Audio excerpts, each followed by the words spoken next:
இன்னைக்கு வெளியே போயிருந்தப்ப ஸ்கூல் பசங்க வாயில இருந்து எப்படி கூலி படுத்து கீழே போடுறான். டேய் என்னடா பண்ணிட்டு இருக்கு அப்படின்னு கேட்டா, அண்ணா இது மட்டும் இல்லைண்ணா, நான் கூலி போடுவேன், கஞ்சா அடிப்பேன், சரக்கு அடிப்பேன், தம் அடிப்பேன், பீர் அடிப்பேன், கணேஷ் போடுவேன். இது எல்லாமே வந்து சொல்றேன் ஒரு ஸ்கூல் பசங்க, இன்க்ளூடிங் அவன் வந்து 7th ஸ்டாண்டர்ட் படிச்சுட்டு இருக்கான். ஸ்கூல்ல கட்டடிச்சுட்டு வந்திருக்கானுங்க. உண்மையிலே பதறிச்சு அந்த இடத்துல.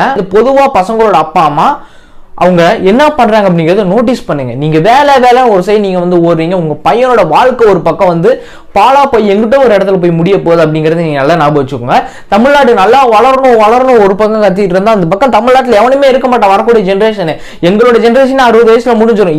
இவனோட ஜென்ரேஷன் நீங்க எடுத்தீங்க அப்படின்னு வைங்களே 40 வருஷம் இதை தாண்டதே ஒரு மிகப்பெரிய விஷயமா இருக்கும். இதை தாண்டிய ஸ்ட்ரகிள் ஃபேஸ் பண்ணி தான் அந்த இவனோட லைஃப் லீட் பண்ற மாதிரி இருக்கும். இவனுக்கு என்னென்ன பிரச்சனைகள் வரப்போகுது அப்படின்னு தெரியல. ஃபியூச்சர்ல ஒரு 7th ஸ்டாண்டர்ட் படிச்சிருக்கிற பையன் இவ்வளவு தூரம் இவ்வளவு விஷயம் வந்து பண்ணிட்டு இருக்கா அப்படிங்கிற போது உண்மையிலே பதறிச்சு. வீட்டுல பசங்க என்ன பண்றாங்க அப்படிங்கறத நோட் பண்ணுங்க எல்லார் வீட்லயும்.